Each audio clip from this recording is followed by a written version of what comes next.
ఓం అసతోమా సద్గమయ తమసోమా జ్యోతిర్గమయ మృత్యోర్మా అమృతంగమయ. ఓం శాంతి శాంతి శాంతి. అందరికీ అభివందనాలు. మీ ముందుకొచ్చి నాకు ఎంతోమంది మాస్టర్స్ నేర్పించిన విషయాలు, నేర్చుకున్న విషయాలు మీతో షేర్ చేసుకుంటున్నాను ఇక్కడ ఈ ప్లాట్ఫామ్ మీద. ఇది ఏది నాది కాదు. సో గ్రాటిట్యూడ్తో మాస్టర్స్కి మీ ముందు ఇవాళ కొన్ని విషయాలు సైన్స్ గురించి, స్పిరిచువాలిటీ గురించి, మన గురించి మాట్లాడుకుందాం. సో మనం వింటూ ఉంటాము ఈ వర్డ్స్: ఎన్లైటన్మెంట్, ముక్తి, ఆత్మసాక్షాత్కారం. ఇవి చాలా హెవీ వర్డ్స్గా అనిపిస్తూ ఉంటాయి. కామన్గా వాడే వర్డ్స్ కావు. ఎందుకంటే ఇది మన కామన్ ఎక్స్పీరియన్స్లో లేదు కాబట్టి, ఉండదేమో, మన వల్ల కాదేమో అని దాన్ని పక్కన పెడతాం. కానీ స్పిరిచువాలిటీ చాలా సింపుల్. వర్డ్స్ హెవీగా ఉండొచ్చు బికాజ్ మనం అలా ఎజ్యూమ్ చేసుకుంటాం కాబట్టి, అనుకుంటాం కాబట్టి. అసలైతే ఎన్లైటన్మెంట్ని సింప్లిఫై చేసి మనం అర్థం చేసుకోవాలి అంటే, ఎన్లైటన్మెంట్ అంటే మన యొక్క రియలైజింగ్, మన యొక్క essence of our nature. Simple. మన నేచర్ని, రియల్ నేచర్ని మనం తెలుసుకోవటం. మనం సగం మనం గురించి తెలుసుకుంటున్నాం కాబట్టి మనం నిజంగా తృప్తితో ఉండట్లేదు.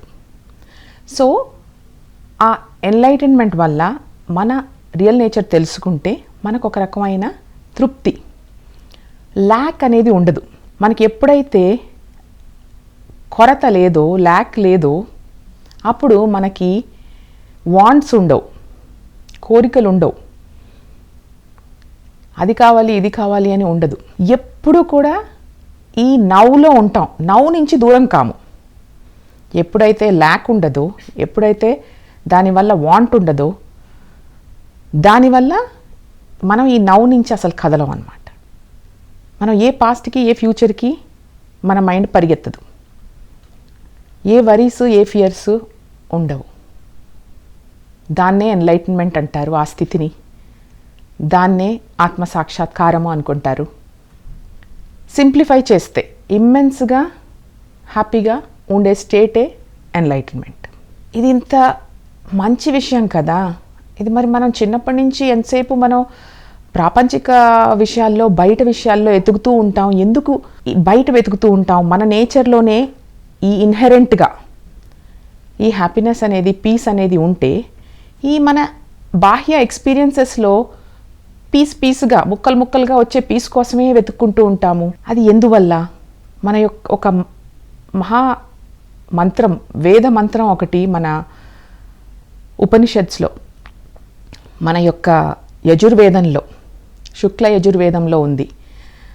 అది ఏమిటి అంటే, ఓం పూర్ణమద పూర్ణమిదం పూర్ణాత్ పూర్ణముదచ్యతే పూర్ణస్య పూర్ణమాదాయ పూర్ణమేవా వశిష్యతే.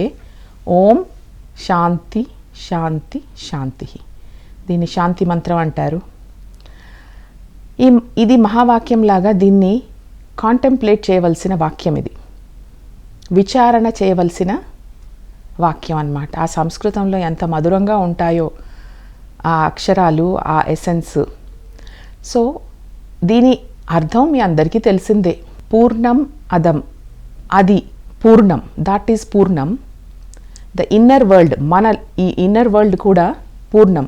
పూర్ణం ఇదం, పూర్ణంలోంచే మొత్తం వరల్డ్, మేనిఫెస్టెడ్ వరల్డ్ వచ్చింది కాబట్టి పూర్ణం నుంచి వచ్చింది పూర్ణమే. పూర్ణస్య పూర్ణమాదాయ పూర్ణమేవా వశిష్యతే. పూర్ణం నుంచి పూర్ణం తీసేస్తే పూర్ణమే మిగులుతుంది. కాబట్టి దీని యొక్క ఎసెన్స్, అర్థం ఏమిటంటే, మనం కంప్లీట్, మనం పూర్ణత్వంతో కూడిన బీయింగ్స్. కానీ ఆ పూర్ణత్వానికి దూరంగా వెళ్ళిపోతున్నాం. ఆ పూర్ణత్వం, ఆ రియాలిటీ మనకి చాలా దగ్గరగా ఉంది, కానీ మనమే దానికి దూరంగా వెళుతున్నాం. ఎందుకు వెళ్తున్నాము? ఇంతమంది చెప్తున్నారు, ఇంతమంది శాస్త్రాలు, మన యొక్క మాస్టర్స్ పదే చెప్తున్నారు, నీలోని ఇన్హెరెంట్ నేచరే అది, పీస్ అండ్ హ్యాపీనెస్. మరి ఎందుకు మనం దాన్ని పూర్తిగా ఎక్స్పీరియన్స్ చేయలేకపోతున్నాము అంటే, స్వతహాగా మనందరికీ ఈ సీకింగ్, దేని గురించి సీకింగ్, మన యొక్క తత్వము అనేది ఆనందం కాబట్టి దాని సీకింగ్ మీదనే ఉంటుంది. సో ఎప్పుడైతే మనకి ఏదో ఒక చిన్న ప్రాబ్లమో చిన్న దుఃఖమో, నేను ఇక్కడ దుఃఖం అని కానీ సఫరింగ్ అని వాడినప్పుడు అదేదో పెద్ద కష్టం కాదు. చిన్న చిన్నవి అవ్వచ్చు, మనతో ఉంటూ బోర్ కొట్టచ్చు, లేక లోన్లీగా ఫీల్ అవ్వచ్చు, లేదా మనకి ఇరిటేషన్ రావచ్చు. ఇలాంటివి కూడా చిన్ని కష్టాలు అనుకుందాం వీటిని. సో ఇవన్నిటినీ, చిన్నవి పెద్దవి అన్నిటినీ కలిపి దుఃఖం అని ఒక కామన్ వర్డ్ వాడతాం. సఫరింగ్, బుద్ధుడు అన్న సఫరింగ్ కూడా అదే. సో మనకి ఎప్పుడైతే మనం పూర్ణం అని మనం తెలుసుకొని ఎక్స్పీరియన్స్ చెయ్యమో, ఆ పూర్ణత్వం కోసమే మనం ఎతుకుతూ ఉంటామన్నమాట. సో కొంచెం ఇరిటేషనో కొంచెం ఇది ఏదైనా మనకి అనిపించినప్పుడు మామూలుగా మనం ఏం చేస్తాము, ఆ చిన్ని కష్టాలు వచ్చినప్పుడు ఆ చిన్ని కష్టాల నుంచి దూరంగా మన యొక్క ఇన్హెరెంట్ సర్చ్ ఫర్ హ్యాపీనెస్ కోసం బయటికి వెళుతూ ఉంటాం. వెంటనే మనం ఆ అన్ప్లెజెంట్ సిచ్యుయేషన్ నుంచి కానీ, ఆ అన్కంఫర్టబుల్ ఫీలింగ్ కానీ నుంచి దూరం అవ్వటానికి మనం ఏదో ఒక దాంతో మనం రిప్లేస్ చేసుకుంటూ ఉంటాం. అంటే ఒక సినిమాకి వెళ్తూ ఉంటాము, లేదా ఒక షికారుకి వెళ్తాము, ఒక లాంగ్ డ్రైవ్కి వెళ్తాము, లేకపోతే ఒక వస్తువులో ఆనందాన్ని చూస్తాము, ఏదో కొనుక్కుంటాము, ఆనందం వచ్చినట్టే వస్తుంది, మళ్ళీ పోతుంది. ఎందుకంటే మన బ్యాక్గ్రౌండ్లో అసంతృప్తి ఉంది కాబట్టి ఏదో కొంతసేపు దాని నుంచి దూరంగా వెళ్ళటానికి మనం వేరే దాని మీద ఆధారపడుతూ ఉంటాం. కొంతమంది సబ్స్టెన్స్ మీద ఆధారపడుతూ ఉంటారు. అది సిగరెట్ అవ్వచ్చు, ఆల్కహాల్ అవ్వచ్చు, డ్రగ్స్ అవ్వచ్చు, ఏదైనా అవ్వచ్చు. యాంటీ డిప్రెసెంట్స్ మీద ఆధారపడుతూ ఉంటారు స్ట్రెస్తో. సో ఏదో ఒకటి, ఎంతసేపు మన అసలు సీకింగే, మన హ్యాపీనెస్, మన ట్రూ నేచర్ కోసమే సీకింగ్. ఆ సీకింగే మనం బయట ప్రపంచం మీద, బయట వస్తువుల మీద, మారే వాటి మీద పెడుతూ ఉంటాం. సో ఇది తీసేయటానికి మోస్ట్లీ ఏవో ఒక మార్పులు చేస్తూ ఉంటాం.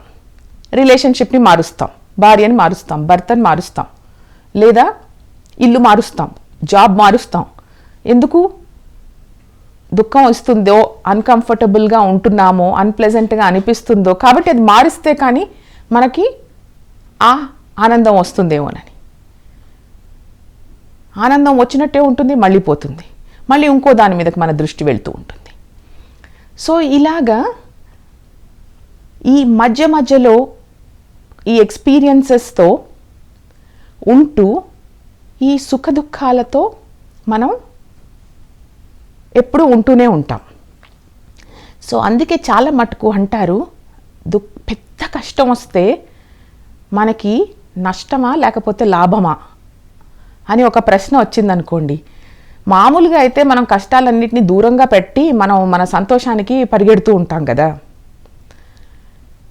కానీ యాక్చువల్లీ ఎప్పుడైతే ఒక పెద్ద కష్టం వచ్చిందనుకోండి, ఒక పెద్ద కష్టమో పెద్ద నష్టమో, దాని నుంచి ఎస్కేప్ చేయలేం, మార్పిడి చేయలేం, ఒక లాస్, ఒక పర్సనల్ లాస్, దగ్గరి మనిషి పోవటమో ఏదో అవ్వటమో, ఇంకా దానికి రీప్లేస్మెంట్ ఉండదు. ఇంకా అది మనని ఎంత అంటే సరెండర్లోకి తీసుకొస్తుంది, యాక్సెప్టెన్స్లోకి తీసుకొస్తుంది కంప్లీట్గా. సో అందుకని దుఃఖము ఆనందానికి దారితీస్తుంది అనేది మనకి అర్థం కావాలి. సో మామూలుగా అయితే ఈ పూర్ణమదం, మనము పూర్ణం అంటున్నాం. సో ఈ ఎసెన్షియల్ బీయింగ్నెస్ మనము పూర్ణం అయినప్పుడు, మరి మనం ఇక్కడ ఈ హ్యూమన్ బీయింగ్గా పుట్టినప్పుడు ఏమవుతున్నాము అంటే, దీనికి ఈ కాన్షియస్నెస్ అనుకోండి, ఈ పూర్ణత్వం, ఈ ఆత్మతత్వం, ఇది ఎలాంటిదంటే దానికి ఒక ఆకారం లేదు, ఒక క్వాలిటీ లేదు, ఒక ఐడెంటిటీ లేదు, ఒక రూపం లేదు, ఒక రసం లేదు, ఒక కలర్ లేదు, ఏదీ లేదు. అది అన్నిటితో కలిసిపోతూ ఉంటుంది. అంటే మన థాట్స్తో, మన ఫీలింగ్స్తో, మన ఎక్స్పీరియన్సెస్తో, మన యాక్టివిటీస్తో అది కలిసి ఉంటుంది. ఎప్పుడు the pure essence or true nature మనది ఎప్పుడైతే వీటన్నిటితో కలిసిపోయి ఉంటుందో, ఎక్స్పీరియన్సెస్తో కలిసిపోయి ఉంటుందో, మనకి ఈ ఎక్స్పీరియన్సెస్ని వేరు చేసి మనం తెలుసుకోవటం తెలియక, సరేలే ఈ కష్టం నుంచి అయితే, ఈ ఇబ్బంది నుంచి అయితే ఇప్పుడు తప్పించుకుందాం, ఈ మార్పిడి చేద్దాం అనుకుంటూ వెళుతూ ఉంటాం. కానీ దీనికి పూర్తి పరిష్కారం అయితే దొరకదు. దీనివల్ల పూర్తి తృప్తి, ఫుల్ఫిల్మెంట్ అయితే రాదు. ఎందుకంటే బ్యాక్గ్రౌండ్లో అసంతృప్తి ఉంది. సో ఏం చేయాలి? దీనికి మార్గాలు చాలా ఉన్నాయి. వేదాంతిక్ మార్గం, వేదాంతం ఏం చెప్తుంది? నాకు దుఃఖం వస్తుంది కానీ నేను దుఃఖం కాదు, దాన్ని విట్నెస్ చేయమని చెప్తుంది, దాన్ని అబ్జర్వ్ చేయమని చెప్తుంది. నేను excitement or whatever feel అవుతున్నాను, అది నేను కాదు, దాన్ని వాచ్ చేయమంటుంటుంది.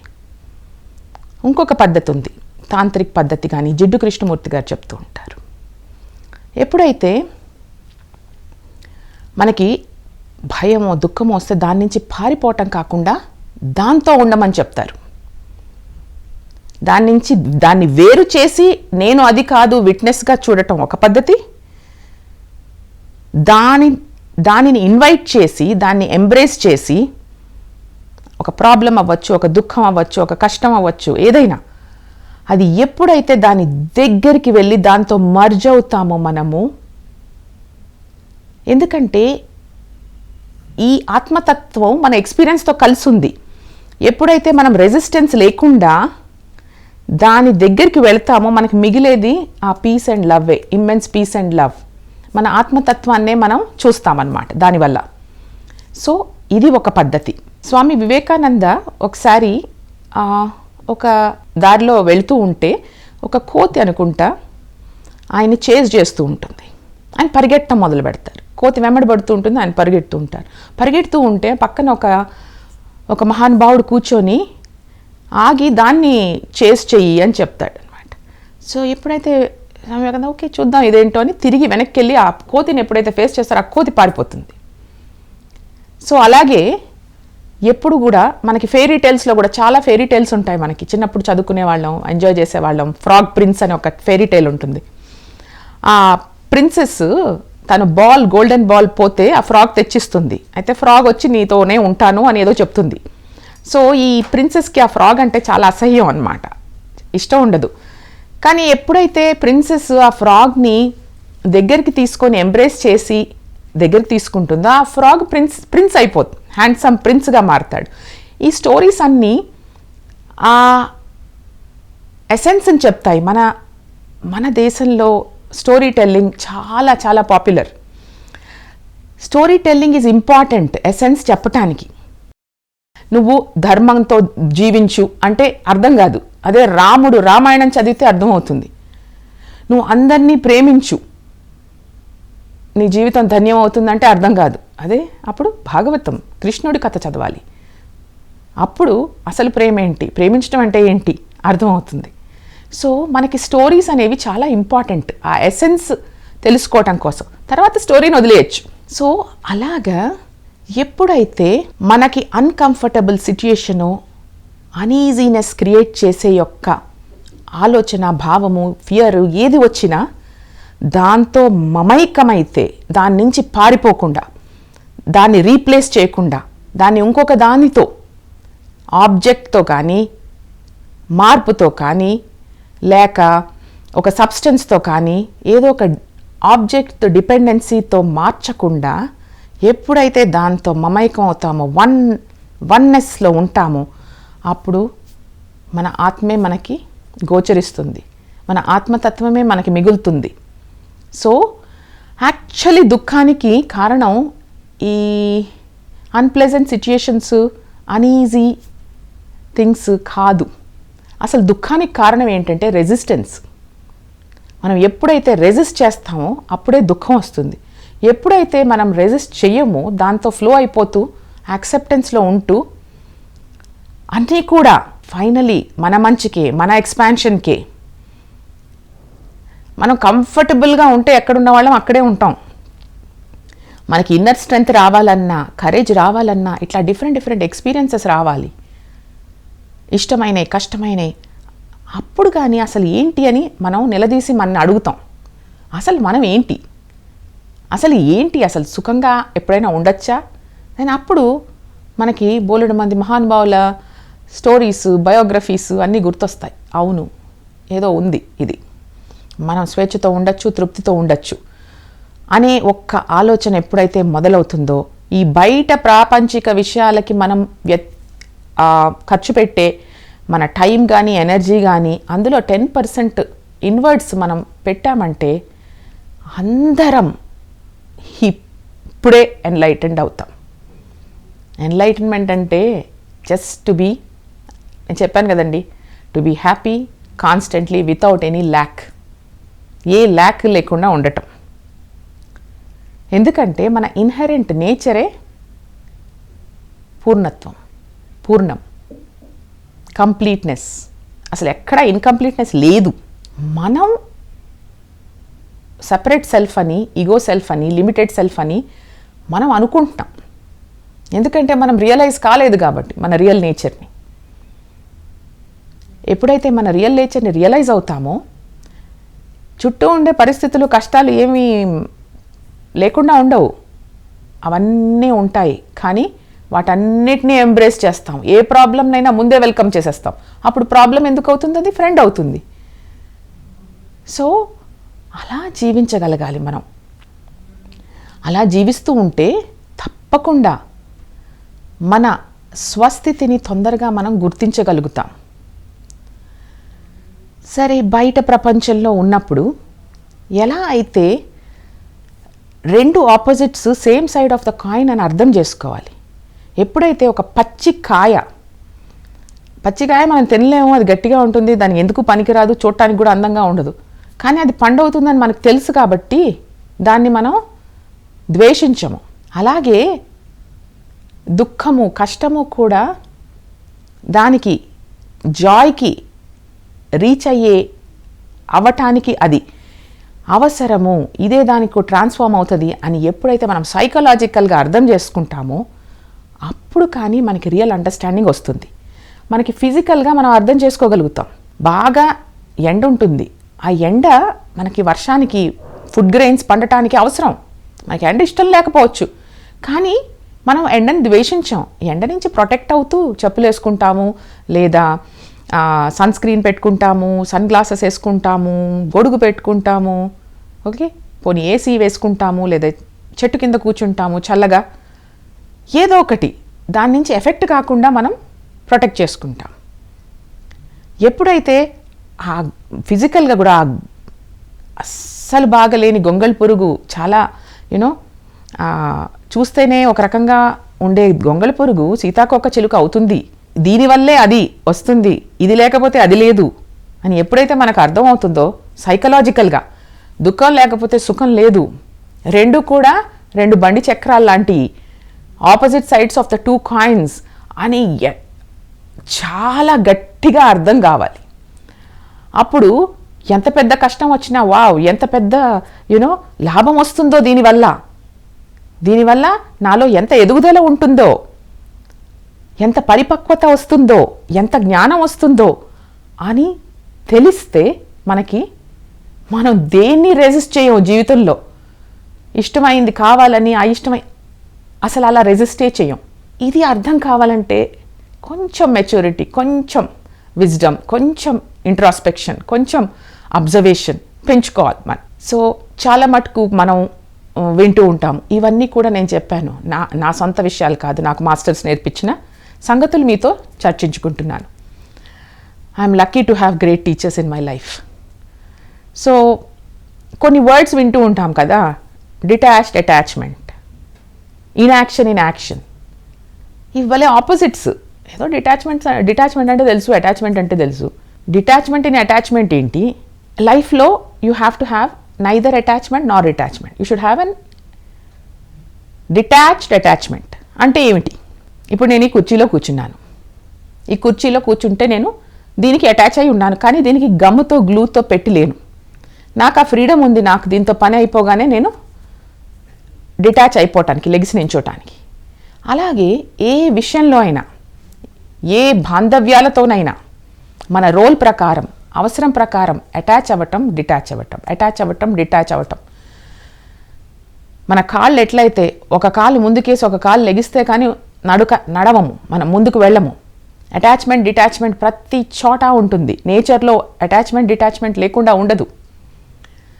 అలాగే మన జీవితంలో కూడా ఆ డిటాచ్డ్ అటాచ్మెంట్తో సుఖంగా ప్రయాణం చేయొచ్చు. ఈ డ్యువాలిటీస్ తప్పవు ఈ మేనిఫెస్టెడ్ వరల్డ్లో. ఈ డ్యువాలిటీస్ ఒకదానికొకటి కాంప్లిమెంటరీ కానీ కాంట్రడిక్టరీ కాదు.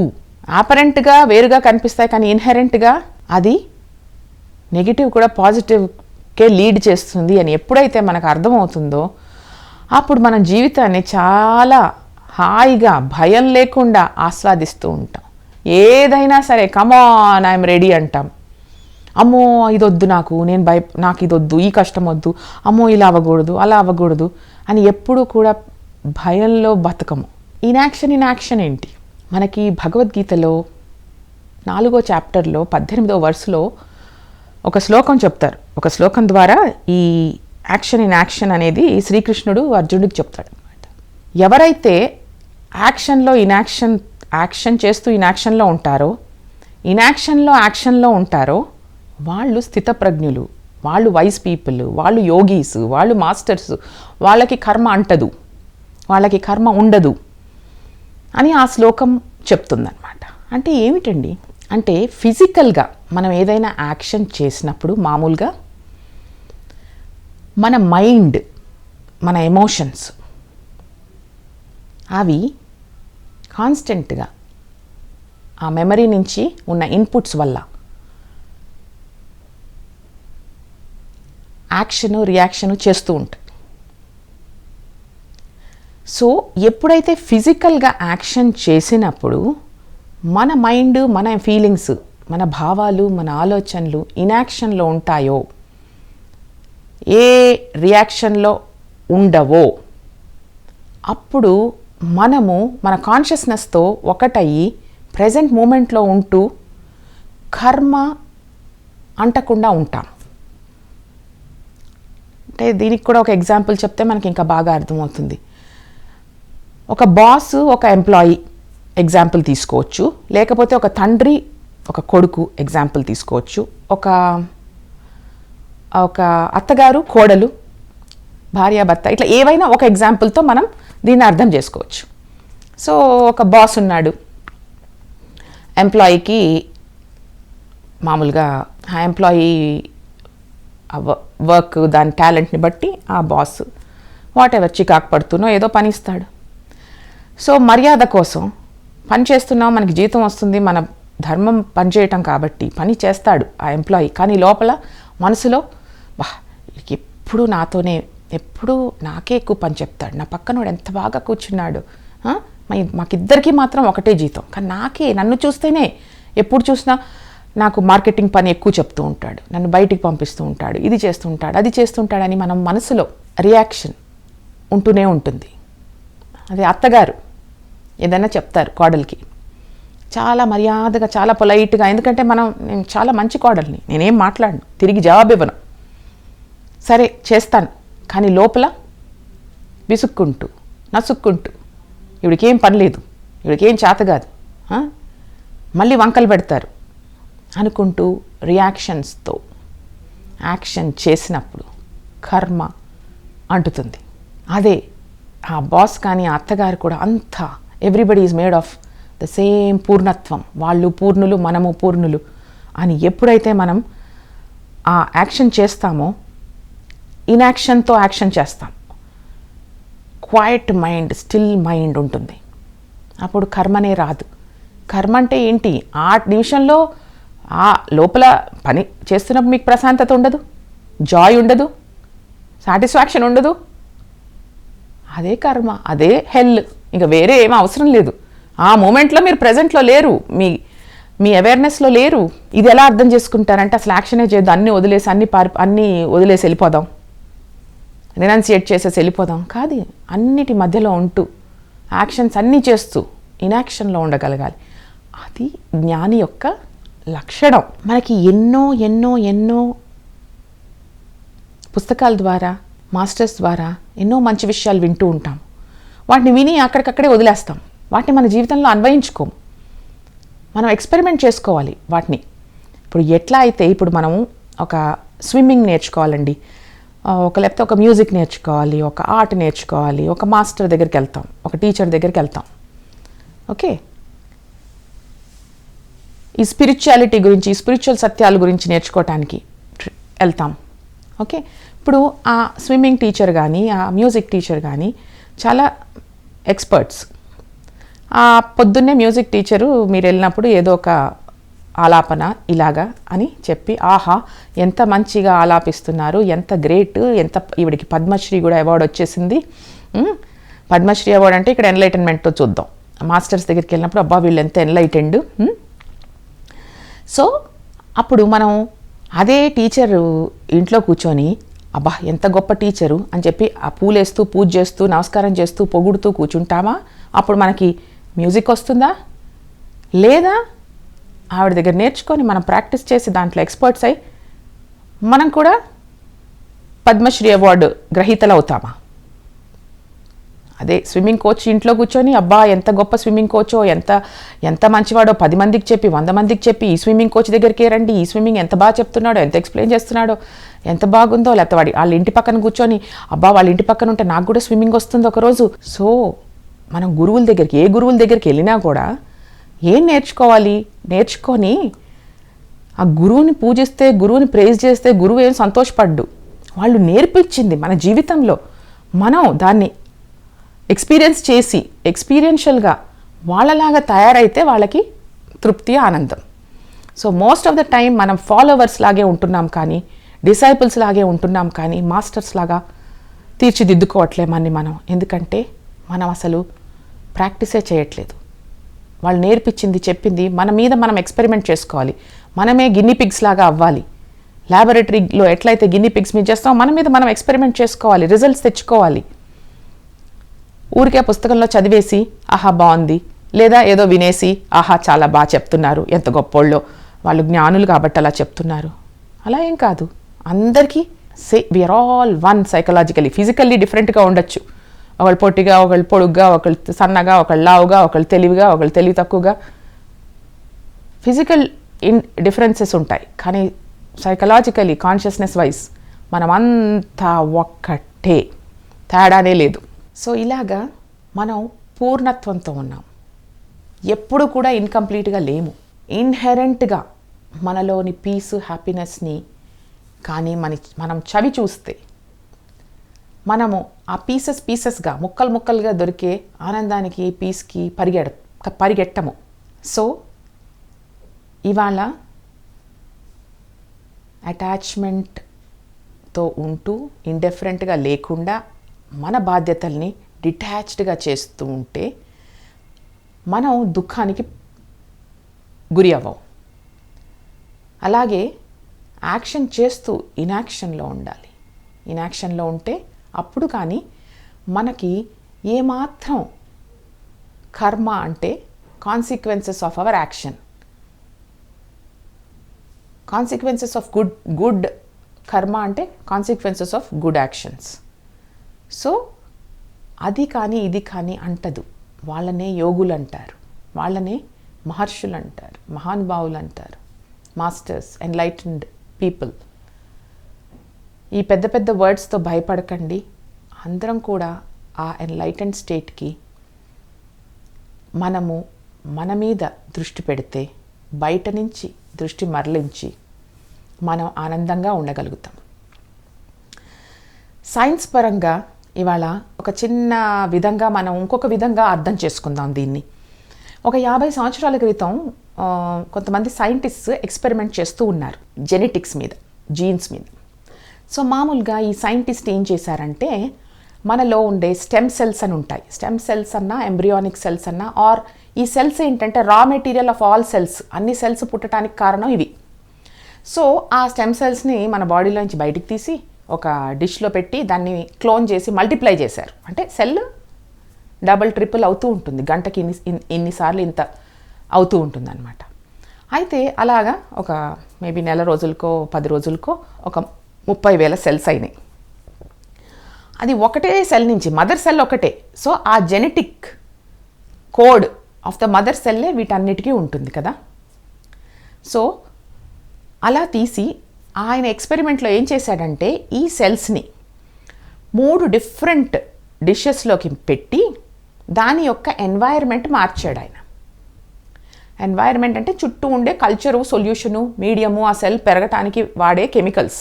ఒక్కొక్క డిష్ నుంచి ఒక్కొక్క రకమైన సెల్ వచ్చింది. ఒక దాంట్లో నుంచి మసిల్ సెల్స్ వచ్చినాయి, ఇంకొక దాంట్లో నుంచి కొంచెం కెమికల్ కాంపోజిషన్ మారిస్తే బోన్ సెల్స్ వచ్చినాయి, ఇంకొక దాంట్లో నుంచి ఫ్యాట్ సెల్స్ వచ్చినాయి. సో మరి ఒకటే మదర్, ఒకటే జీన్స్ ఎందువల్ల ఇవి డిఫరెంట్గా మారినాయి అంటే ఎన్వైర్మెంట్ వల్ల. సో చాలా మటుకు మనం ఏమనుకుంటామంటే మనం మారలేము, మన జీన్స్ ఇంతే. కాదు, ఆ జీన్స్ కూడా మారగలుగుతాయి. ఎందుకంటే జీన్స్ ఎన్వైర్మెంట్ వల్ల మార్పులు చెందుతాయి, మన ఎన్వైర్మెంట్ వల్ల. సో దీనికి మనకి సంబంధం ఏంటి, ఎక్స్పెరిమెంట్కి అనుకున్నాం అనుకోండి. సో మన బాడీలో 50 ట్రిలియన్ సెల్స్ ఉన్నాయి మన స్కిన్ కింద. ఇదే ఈ డిషే అనుకోండి, మన బాడీ ఒక డిష్. ఆ డిష్లో మనం ఒకటే బాడీ అనుకుంటాం, కానీ 50 ట్రిలియన్ సెల్స్, ఒక్కొక్క సెల్కి లైఫ్ ఉంది. సో మనం ఏంటంటే ఒక కమ్యూనిటీ ఆఫ్ సెల్స్. అయితే ఇప్పుడు ఈ సెల్స్ యొక్క కాంపోజిషన్ బ్లడ్. ఈ బయటనేమో ఈ సైంటిస్ట్ కెమిస్ట్గా కెమిస్ట్రీ మార్చాడు. సో మన బాడీలో మనకి కెమిస్ట్ ఎవరు, మన బ్రెయిన్. మన బ్రెయిన్ ఎట్లా కెమిస్ట్రీని మారుస్తుంది, దాని పైకి వెళితే మైండ్, మన మనసు వల్ల. సో మన మనసు ఏది పర్సీవ్ చేస్తే, ఏది చూస్తే దాని గురించి కెమికల్గా ఇన్పుట్స్ ఇగానే బ్రెయిన్ అనే కెమిస్ట్ రకరకాల కెమికల్స్ని మన బాడీలోకి పంపిస్తూ ఉంటారు. ఇప్పుడు మనం పొద్దున్నే లెగిసామండి, పొద్దున్నే లెగిసి ఒక అందమైన సన్ రైజో, ఒక మంచి పువ్వో, చెట్టో, లేకపోతే మనం ఇష్టపడే వాళ్ళనో ఏదో ఒకటి చక్కని అందమైన ఒక కుక్కనో, ఏదో మనకి ఇష్టమైనది ఏదో చూసాం. వెంటనే మన పర్సెప్షన్ వల్ల మన మనసు ప్రేమతత్వంలో ఉంటుంది. ప్రేమించడం మొదలుపెట్టినప్పుడు ఆ మనసు బ్రెయిన్కి ఒక రకమైన కెమిస్ట్రీకి సిగ్నల్ ఇస్తుంది అన్నమాట. అప్పుడు ఆ బ్రెయిన్ ఏం చేస్తుంది, మనకి serotonin, dopamine, oxytocin, bonding chemical, happy chemical, తర్వాత వేసోప్రెసిన్ అంటే చాలా రేడియంట్గా అందంగా కనిపించే యొక్క గ్రోత్ హార్మోన్, ఇవి రిలీజ్ అవుతూ ఉంటాయి. సో మన ఎన్వైర్మెంట్ వల్ల మన యొక్క కెమిస్ట్రీ మారింది. ఎన్వైర్మెంట్ ఏంటి మనది, మన సెల్స్ ఎన్వైర్మెంట్ బ్లడ్. అది ఎక్కడి నుంచి వచ్చింది, మన యొక్క పర్సెప్షన్ నుంచి. మనం ఏదైతే పర్సీవ్ చేస్తామో అదే మనిషి అనుకోండి, ఒకరోజు చూడగానే ఏదో ఆందోళన, యాంగ్జైటీ, భయం, వరల్డ్ ఈజ్ థ్రెటనింగ్ అని ఏదో ఒక అలాంటి దృష్టితో చూసినప్పుడు వెంటనే ఈ పర్సెప్షన్ వల్ల మైండ్ మళ్ళీ మన బ్రెయిన్ని స్ట్రెస్ హార్మోన్స్ రిలీజ్ చేసేటట్టు చేస్తుంది. సో అప్పుడు మన కెమిస్ట్రీ మారిపోతుంది, గ్రోత్ హార్మోన్స్ ఉండవు.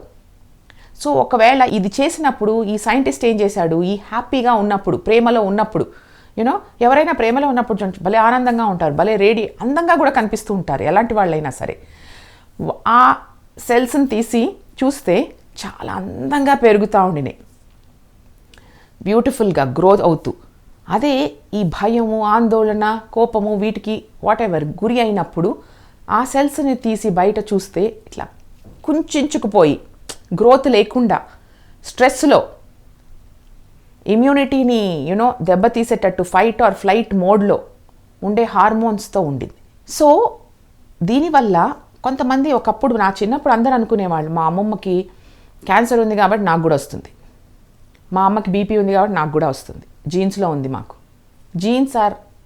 Jeans can change by the environment వల్ల మన జీన్స్ ఎఫెక్ట్ అవుతాయి. మన బిలీఫ్స్, మన మైండ్, మన పర్సెప్షన్ వల్ల మన బయాలజీ, మన కెమిస్ట్రీ మారుతుంది. సో మనం జీన్స్కి విక్టిమ్సా లేదా మనం క్రియేటర్స్ ఆఫ్ అవర్ ఎన్వైర్న్మెంటా? విక్టిమ్స్ అనే బిలీఫ్ ఉంటే ఎప్పుడు విక్టిమ్స్గానే ఉంటుంది. క్యాన్సర్ కూడా తెచ్చుకుంటాం మనం, బీపీ కూడా తెచ్చుకుంటాం మనం, బికాస్ మన బిలీఫ్ వల్ల మన కెమిస్ట్రీ, మన బయాలజీ మారుతుంది. అదే We can change our environment if we perceive with gratitude every moment, inviting all the problems, completely not resisting anything in life. ఎప్పుడూ ప్రేమిస్తూనే ఉంటాం, దేన్నైనా ప్రేమిస్తూనే ఉంటాం. అప్పుడు సో ఈ నిమిషం భయము, ఈ నిమిషం ప్రేమ ఉండదు. ఎప్పుడైతే మనం ఇలాంటి స్టేట్లో ఉంటామో ఆరోగ్యంగా, ఆనందంగా, స్ట్రెస్ లేకుండా, స్ట్రెస్ ఫ్రీగా జీవితాన్ని చక్కగా ఆస్వాదిస్తూ ఉంటాము. చుట్టూ ఉన్న ప్రపంచాన్ని ఆస్వాదిస్తాము, మనని మనం ఆస్వాదిస్తాము, రిలేషన్షిప్స్ని ఆస్వాదిస్తూ ఉంటాము. ఏదైనా కూడా everything is fine, all is well అనే యొక్క ధోరణిలో ఉంటూ ఉంటాం. సో దీంతో మనం ఈ సెషన్ని ముగిద్దాం. నమస్కారం.